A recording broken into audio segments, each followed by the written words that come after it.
Welcome back to CIA BS. We just talked about the false scrotum and the suppository. What's next? So some of these agents that worked for us knew that there was not a good ending if it ended, and they said, we'll only work for you if you give us cyanide pills. The first two that I know of, we gave out in pens, in writing pens. They were in the cap of the pen. What we're looking at here is a cyanide pill that was put in the bow stem of a pair of glasses. And the way it was constructed is that the agent, in order to access the pill, would just take off his glasses and just bite down on the earpiece. So, if you're an agent, you would much rather die than tell anybody about the phoniness of the CIA. Do you really believe that there are people out there who would much rather kill themselves than to reveal stupid information? Come on.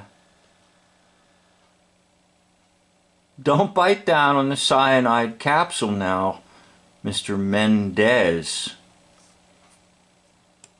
There was a glass ampule inside with the cyanide in it. It was a desperate measure, but they were desperate times. And these men knew that they didn't want to go through the interrogation and the torture that the KGB had in mind before they were executed.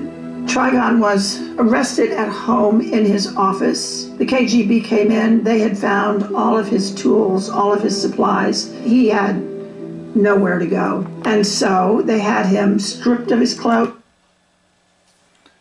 Now you see how do you see how he drops his head? Because right at this moment, he can't look at the camera because he knows it's just a bunch of hooey-gooey nonsense. He just had on his skivvies, and he said to them, I will write my confession, but I want to write it with my pen. My pen. He wanted it. Oh, how heroic. You can't wait to take a cyanide rather than tell them about all the stupid things that are done to people by the CIA. His Mont Blanc pen, and they gave it to him, and my office, OTS, had milled out the cap.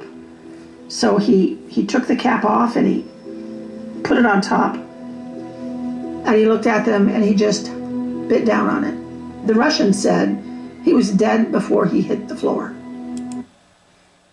So how do they know that? And why would the Russians tell them anything? Because it's all a stage show, that's why. It's acting and actors. I hope. That's what he wanted. Working in Moscow really was a life and death operation. All the time. You were risking the life of your agent.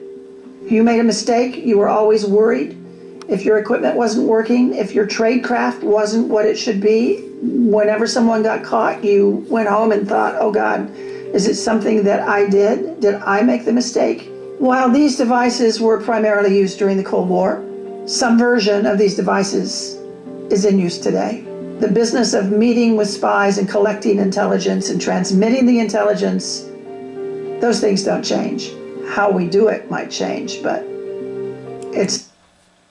Can you see the duping delight?